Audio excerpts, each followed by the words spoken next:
by our federal partners. In addition to every firearm case, every shooting, solved or unsolved, that is non-fatal in the city, gets sent to the gang unit for assignment, and if there's enough information or enough leads, to begin a grand jury investigation. There are 7 DAs assigned to the gang unit, and what we try and do so there's continuity in prosecution is we have a district court DA assigned to a specific district or neighborhood, and then we have a partnered superior court DA that's assigned to a specific neighborhood.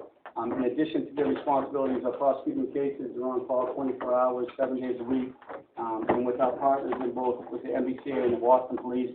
And there's quite a bit of federal agencies in Boston now working. The DEA, ATF, and FBI are very active in the city right now. We collaborate with them quite a bit. The police notify us in real time so that we're prepared to make decisions at arraignment time. And that's essentially what I do in the office, and then I'll speak a little bit more to our partnerships after everyone else introduces themselves. Well done. Hi, folks. A lot of you know me very well, but for those who don't, my name is William G. Ross. I'm the Deputy Superintendent and the Commander of Zone 2. Zone 2 encompasses the areas of West Roxbury, Mission Hills, Mattapan, Dorchester, and just for fun, South Boston, too.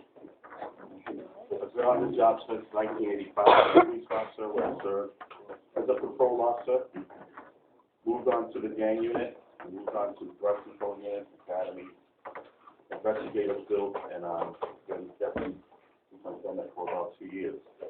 Now in those zones, I oversee all of those stations and all the officers and the detectives. And I'll tell you right now, each one of my areas gets the community piece. They get the input from the community and how important it is to keep a working relationship with the community, because we can't arrest all of the problems away. Everybody gets that. And those are my officers that do not. We're working on it. But one of our strengths is our community service office.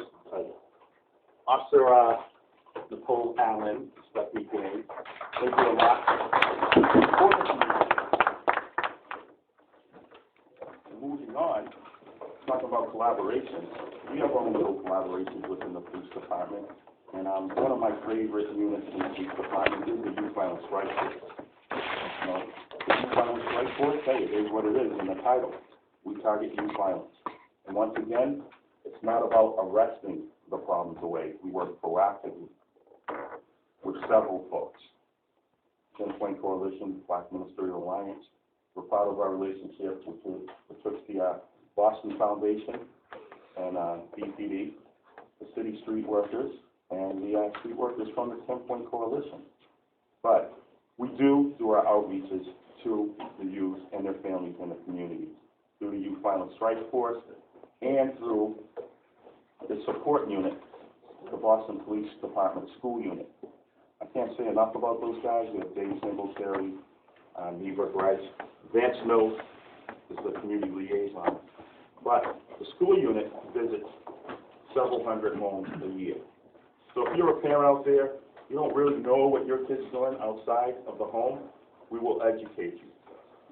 Once that attention, the child is showing out at school, trying to gain attention, we'll bring it to the parents' attention that, hey, you're buying your kid all red clothes, this means that that's the blood, it's all blue. That's the crib store. Just about educating the parents and what they can do and referral service. And also another proud partner can be good work like Operation Stopwatch, working at the T station to combat those robberies. Good segue. Thank you. Hi, I'm Chief Thomas Horn, Chief of the Transit Police. The Transit Police is responsible for policing the entire MBTA, and that encompasses 175 cities and towns in Eastern Massachusetts. But our primary area of concentration is within the city of Boston and immediate surrounding area. But as Lori had mentioned, we have a stopwatch program, which I just wanted to talk about as an example of partnerships and working together. And that's a group that gets together at the T station during school breaks and meets with the youth, it's law enforcement officers, it's faith-based organizations, it's street workers, probation officers, school administrators, city year volunteers. And it's designed just to meet with the youth, interact with them, try to create some positive relationships with them and lessen the disorder and the violence around the T stations at school breaks. We all know when the students get out of school, they're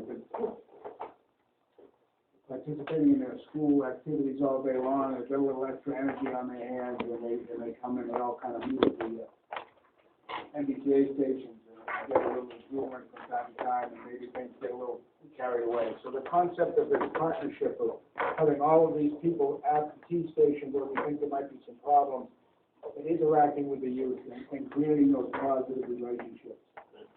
But the key to stopwatch is partner participation.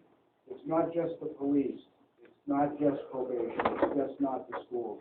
It's everybody that meets there, interacting with the youth, creating positive relationships, getting some respect for the youth, and hopefully getting some respect back from the youth, so that we're not always in this confrontational stage with the students who are hanging out in that station. So I just think it's a great example of partnerships. Partnerships that work. You have to work at them. They don't come naturally. But I think it's a great example of what we do with Boston City, DA's office, the probation, everybody, Boston Pinpoint, everybody works together to a common cause.